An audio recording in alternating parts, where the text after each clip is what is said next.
کوفے کی ہر گلی میں پھرایا جائے. یہ ایک ایک جملے پہ توجہ کرے گا. کسی ایک گلی میں پھرانے کی بات نہیں تھی. شہر کوفہ کے ہر گلی میں سید الشہداء کا سر پھرایا جائے، ایک بات. اور ہر قبیلے کے درمیان پھرایا جائے. بس اب آپ کو اندازہ ہوگا نا، یہ جو کوفے میں سید الشہداء کے سر کو پھرانے کی بات تھی، کسی ایک گلی کی بات نہیں تھی. جتنی بھی گلیاں ہیں کوفے کی، ساری گلی میں، سارے کوچوں میں سر حسین کو پھرایا جائے، اور ہر قبیلے کے درمیان. اور بعض اور ساتھ ساتھ شہداء، سر حسین کے ساتھ ساتھ شہداء کرام کے سروں کو ساری گلیوں میں پھرایا جائے. لہٰذا یہ پہلی بات. پس پہلا حکم کیا ہوا؟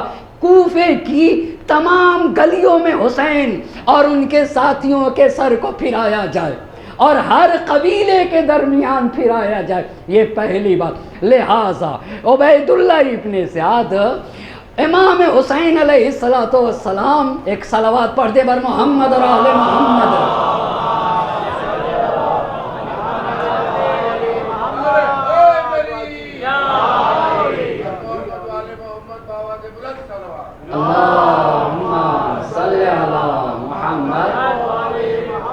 سید الشہداء کے سر اور شہداء کے سروں کو بیچتا ہے کہ نیزے پہ بلند کیا جائے. نیزے پہ سروں کو بلند کر کے سارے کوچے اور گلیوں میں اور تمام قبیلوں میں پھرایا جائے. تاریخ نے لکھا ہے کہ 1,00,000 کا مجمع جمع ہوا. 1,00,000 جن میں کچھ خوشی منانے کے لیے مگر کچھ تعزیت کے لیے نکلے تھے. 1,00,000 کا مجمع، اور اس میں سید الشہداء اور ان کے اصحاب کے سرے کو پورے کوفے میں پھرایا جانا ہے. تو اب زید ابن ارقم کا بیان ہے کہ میں اپنے کمرے میں تھا، میں اپنے حجرے میں تھا، اور جب سید الشہداء کا سر میرے حجرے کے سامنے پہنچا. یہ پیغمبر کے زمانے کے ہیں نا، انہوں نے دیکھا تھا رسول خدا امام حسین علیہ السلام کے لبوں کا بوسہ دیتے تھے، ان کے دندان مبارک کو چومتے تھے، اپنے سینے سے لگاتے تھے، اپنے دوش پہ بیٹھاتے تھے. آپ ذرا غور تو کریں، کیسی پرور نبی نے کس طریقے سے سید الشہداء کا تعارف کرایا تھا. اپنے رخسار کو سید الشہداء کے رخسار پر رکھتے تھے، سید الشہداء کو اپنے دوش پہ بیٹھاتے تھے، ان لبوں کا بوسہ دیا کرتے تھے، اپنے سینے سے لگاتے تھے، اور ایک زانو پہ حسن مجتبی علیہ السلام اور دوسرے زانو پہ سید الشہداء کو بیٹھا کے اپنا دونوں دست مبارک ان کے سر اقدس پہ رکھتے تھے. یہ احترام بتایا، یہ عظمت بتائی ہے نبی گرامی نے. لیکن لوگوں نے کیا کیا؟ اللہ اللہ، اس کو بڑی پیارے انداز میں شاعر نے کہا تھا، دوش احمد سے خاک مقتل تک. آپ دیکھیں، جس حسین کو رسول اپنے دوش پہ بیٹھاتے تھے، اس حسین کے اوپر گھوڑے دوڑائے گئے. دوش احمد سے خاک مقتل تک ابتدا کیا تھی، انتہا کیا ہے؟ ایک ایک بات پہ توجہ کریے گا.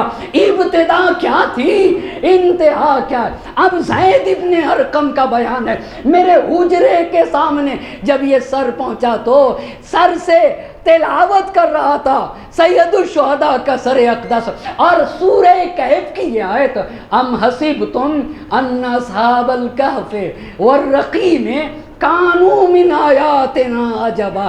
کتنے گرے ہوئے لوگ تھے، کتنے پست لوگ تھے بھئی. سر و تن میں جدائی ہونے کے بعد پھر سر قرآن کی تلاوت کرے، پھر بھی یہ حق کے راستے پہ نہیں آتے، پھر بھی یہ متوجہ نہیں ہوتے.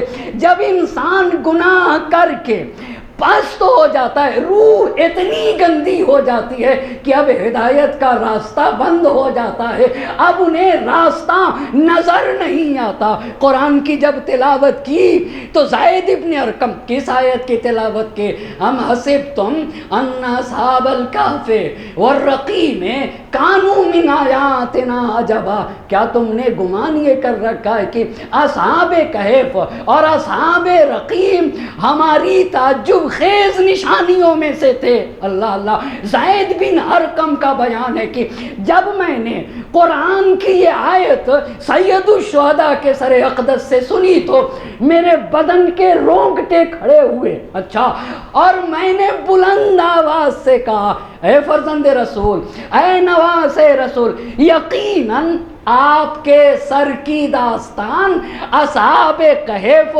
اور اصحاب رقیم کی داستان سے بہت ہی زیادہ تعجب خیز ہے۔ کیوں بہت زیادہ تعجب خیز ہے؟ اس لیے کہ مرنے کے بعد انہوں نے گفتگو نہیں کی، مگر سر و تن میں جدائی ہونے کے بعد آپ کا سر اقدس ہے اور قرآن مجید کی تلاوت کر رہا ہے، آپ کا سر اقدس ہے اور آیے کریمہ کی تلاوت کر رہا ہے۔ اور ہمارے مشہور عالم دین ابن شہراشوب رحمت اللہ علیہ نے اپنی کتاب میں یہ لکھا، یہ روایت کہتی ہے کہ یہ آیت پڑھی اور انہوں نے لکھا یہ ہے کہ امام حسین علیہ السلام نے سورہ کہف یہاں تک پڑھا۔ کس آیت تک؟ اس آیت مبارکہ تک پڑھا، انہم فتیتن۔ یہ جو اصحاب کہف ہیں یہ جوان مرد ہیں۔ اللہ اللہ، یہ کیا ہیں؟ یہ جوان مرد ہیں۔ یہ بہت بڑی بات ہے۔ جوان مرد کسے کہتے ہیں میں بتانا چاہوں گا۔ ایک ہوتا ہے بہادر اور ایک ہوتا ہے جوان مرد۔ جوان مرد بہادر سے بھی زیادہ شجاع ہوتا ہے۔ وہ کیسے؟ اب ایک مثال دوں تو بہادر اور جوان مرد کی تعریف سمجھ میں آ جائے گی۔ جنگ خندق میں عمرو بن عبدود کو زیر کر دینا اسے شجاعت کہتے ہیں۔ اسے کیا کہا جاتا ہے؟ اسے شجاعت کہا جاتا ہے۔ لیکن لعاب دہن ڈالنے کے بعد سینے سے اتر آنا، اسے جوان مردی کہا جاتا ہے۔ یہ جوان مردی ہے جو شجاعت سے بلند و بالا شے ہے۔ پھر سے ایک مرتبہ کہوں گا، عمرو بن عبدود جیسے سورما کو زیر کر دینا اسے شجاعت کہا جاتا ہے، لیکن توہین کرنے کے بعد سینے سے اتر آنا اسے جوان مردی کہا جاتا ہے۔ یعنی انسان عرفان کے اس مرحلے پر ہو کہ جہاں ایک عمل بھی رضائے الہی کے خلاف انجام نہ پائے، ایسے لوگوں کو جوان مرد کہا جاتا ہے۔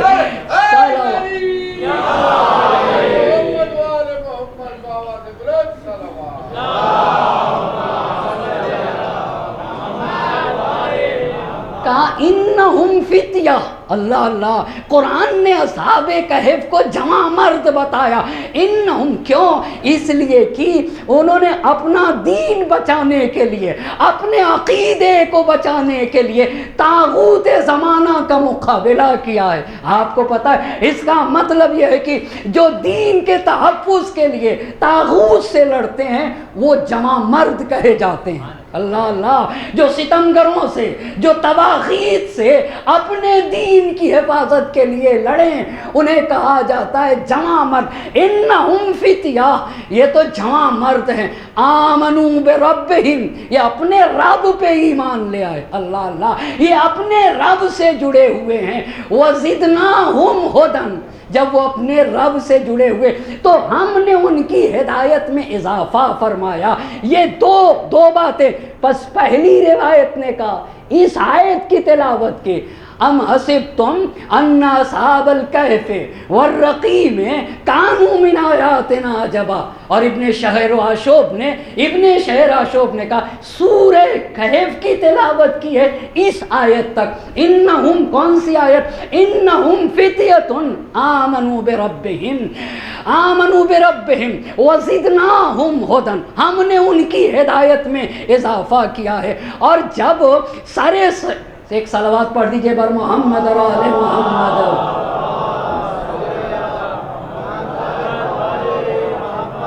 ایک اور مل جل کر بر عصمت محمد اور آل محمد صلوات۔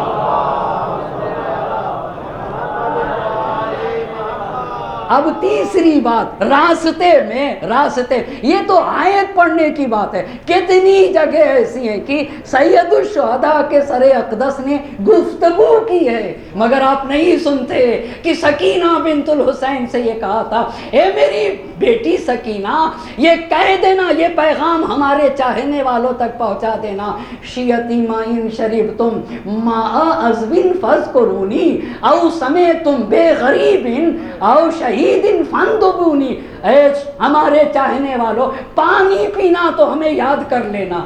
اب بہت توجہ کریے گا، ابھی اس آیت کو روک، پانی پینا تو ہمیں یاد کر لینا۔ علامہ شہید دست غیب رحمت اللہ علیہ نے سید الشہداء کے اس قول کا معنی بتایا، کہا اس کا ایک ظاہری معنی ہے اور ایک بڑا گہرا معنی ہے، اللہ اللہ، کا ایک ظاہری معنی ہے، بھائی صاحب پانی سے جسم کو زندگی ملتی ہے، کیا کہا؟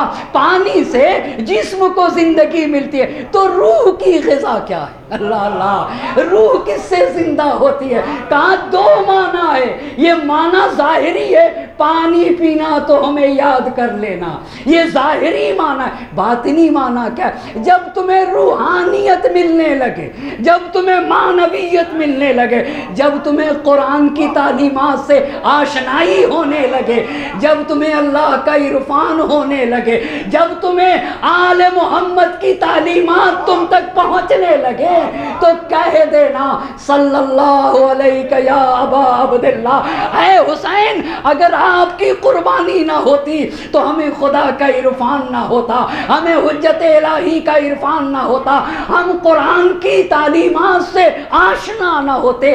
یہ معنی تھا سید الشہداء کے اس جملے کا، شیعتی مائن شریبتم ماء عذب فاذکرونی او سمیتم بے غریب او شہید فاندبونی، یعنی فرش عزا پر آنے والے کی ذمہ داری بنتی ہے کہ ایک درود و سلام بھیجے، صلی اللہ علیہ یا ابا عبداللہ۔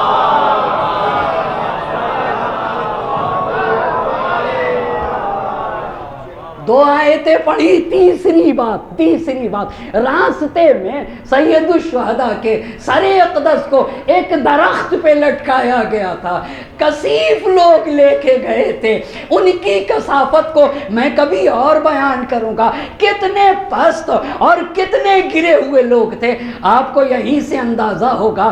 اتنی واضح دلیل کے بعد جسے سیدھا راستہ نہ دکھے، آپ کو سمجھ لینا چاہیے وہ روحانیت کے اعتبار سے، وہ معنوی اعتبار سے کتنے پست رہے ہوں گے اور کتنے کثیف اور کتنے گندے رہے ہوں گے۔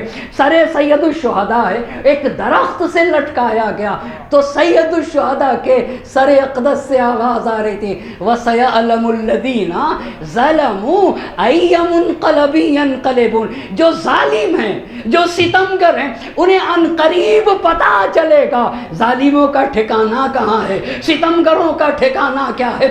بس ابھی دیکھا عزیزان محترم، اسی لیے تو جوش نے کہا تھا، جوش نے کیا کہا تھا، اور حسین جسے لے کر گئے تھے زینب اولیاء مقام سلام اللہ علیہ کو، انہوں نے تو کیسے ظلم کا خاتمہ کیا۔ جوش ملی آبادی نے بڑے پیارے انداز میں کہا، بے درد کے حسرت کو نکلتے نہیں دیکھا، کاغذ کی کبھی ناؤ کو چلتے نہیں دیکھا، ظالم کو کبھی پھولتے پھلتے نہیں دیکھا، ٹھوکر ہے یہ وہ جس سے سنبھلتے نہیں دیکھا، وہ تخت ہے کس قبر میں، وہ تاج کہاں ہے، اے خاک بتا زور یزید آج کہاں ہے۔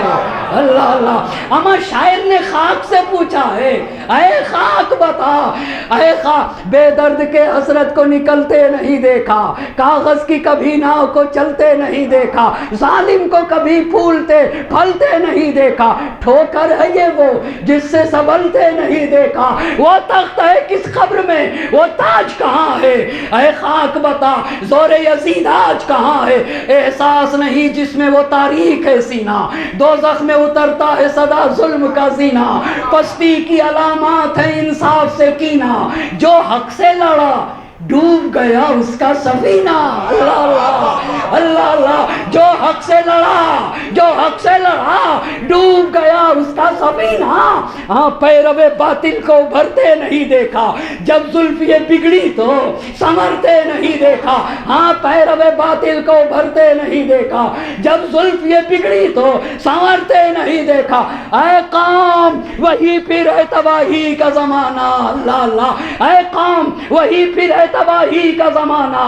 اسلام ہے پھر تیر حوادث کا نشانہ. کیا چپ ہے اسی شان سے پھر چھیڑ ترانہ. اللہ اللہ. کیا چپ ہے، کیا چپ ہے. سیکھیے نا جمہوری اسلامی ایران کے سورما سے سیکھیے نا. خدا کی قسم سیکھنا پڑے گا ان سے. یہ کیسے سورما تھے، یہ کیسے شجاع تھے، یہ کیسے بہادر تھے. روک کے کہنا چاہوں گا، سورما فتنہ باطل کو مٹا دیتے ہیں، خون دہکے ہوئے ذروں کو پلا دیتے ہیں، اپنی گودوں کے چراغوں کو بجھا دیتے ہیں، اپنے چاندوں کو اندھیروں میں سلا دیتے ہیں. مثل شبیر جو پیغام عمل دیتے ہیں، ایسے ہی لوگ زمانے کو بدل دیتے ہیں.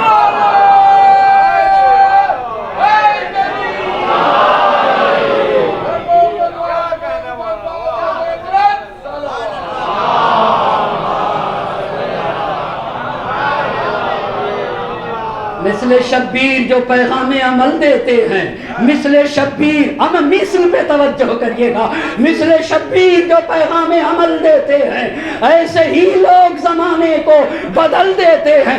اے قوم وہی پھر ہے تباہی کا زمانہ، اسلام ہے پھر تیر حوادث کا نشانہ. کیا چپ ہے اسی شان سے پھر چھیڑ ترانہ. تاریخ میں رہ جائے گا مردوں کا فسانہ، مٹتے ہوئے اسلام کا پھر نام جلی ہو. لازم ہے کہ ہر فرد حسین ابن علی ہو.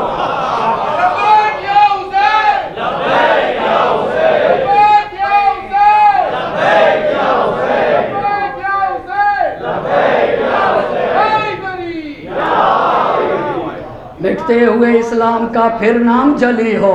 مٹتے ہوئے اسلام کا، مٹتے ہوئے اسلام کا پھر نام جلی ہو. لازم ہے کہ ہر فرد، لازم ہے کہ ہر فرد حسین ابن علی ہو. مرحلہ آگے بڑھتا رہا. اب جب توجہ کریے گا، وہاں سید الشہداء نے سورہ کہف کی اس آیت کی تلاوت کی. ہم حسبتم ان اصحاب الکہف والرقیم کانوا من آیاتنا عجبا. اور ایک قول کے مطابق یہاں تک پورا سورہ پڑھا، انہم فتیۃ آمنوا بربہم وزدناہم ہدی. اور یہ تیسری بات کہی قرآن کی اس آیت مبارک، وسیعلم الذین.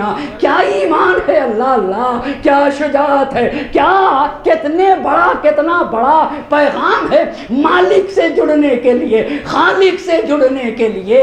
اور کتنی سچائی ہے، کتنی صداقت ہے. سیعلم الذین ظلموا ای منقلب ینقلبون. جب اتنی بات کہا تو سید الشہداء نے قرآن کی تلاوت کی ہے. 9 محرم کو عصر کا وقت تھا جب عمر سعد کی فوج نے سید الشہداء کے اور تمام اصحاب پہ حملہ کیا تو 9 محرم کو عصر کا وقت تھا.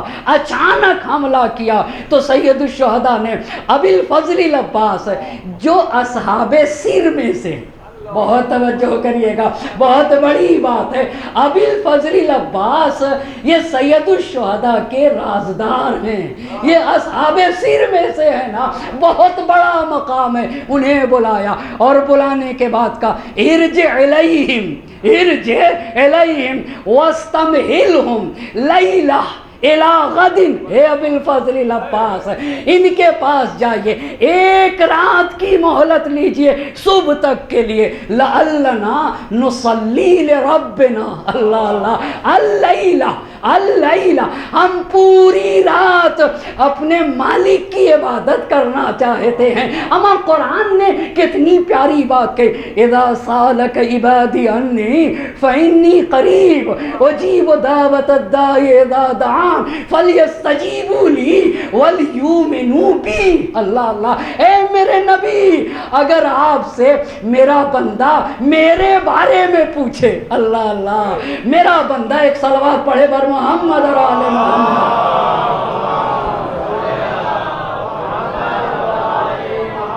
میرا بندہ اذا سالک عبادی انی فانی قریب۔ اللہ اللہ، اما ذرا دیکھے تو حسین نے کیا کہا تھا، نصلی لربنا اللیلہ، ہم پوری رات اپنے مالک کی عبادت کرنا چاہتے ہیں، اپنے خالق کی عبادت کرنا چاہتے ہیں۔ بہت توجہ کریے گا، قرآن نے کتنے صاف لفظوں میں کہا، اذا سالک عبادی انی فانی قریب۔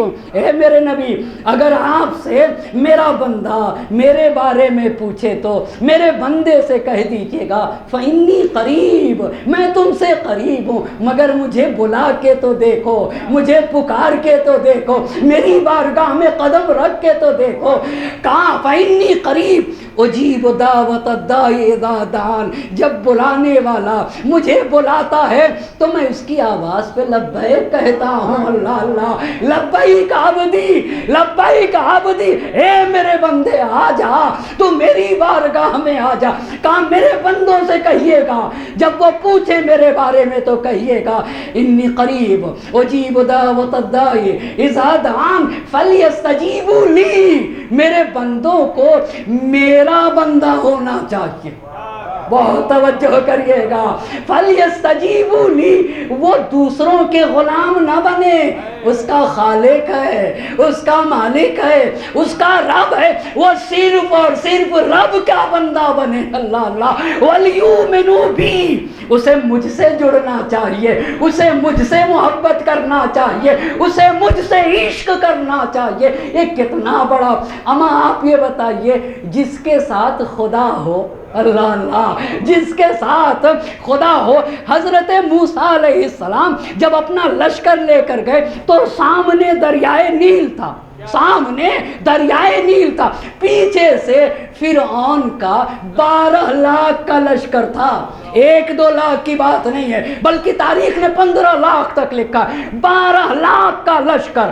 اب حضرت موسیٰ ایک طرف دریائے نیل، ایک طرف 12 لاکھ کا لشکر، اور قوم والے کہہ رہے تھے انا لمدرکون، اب تو ہمیں پکڑ لیا جائے گا۔ مگر خدا کی قسم، الہی رہنما کیسا ہوتا ہے، کہا نہیں، انا معی ربی سیہدین، میرے ساتھ تو میرا پروردگار ہے، وہ راستہ بتائے گا۔ اللہ اللہ، وہ راستہ، اما عصا سے کہیں دریا اور سمندر میں راستہ بنتا ہے؟ جی ہاں، ہم عاجز خدا کو نہیں مانتے، ہم کسی ناتواں کو نہیں مانتے، ہم قادر خدا کو مانتے ہیں۔ ہاں، ہمارا خدا اس بات پر قادر ہے کہ عصا کے ذریعے سے سمندر میں راستہ بنا دے، ایک نہیں 12 راستے بنا دے گا۔ ایک صلوات پڑھیں بر محمد و آل محمد۔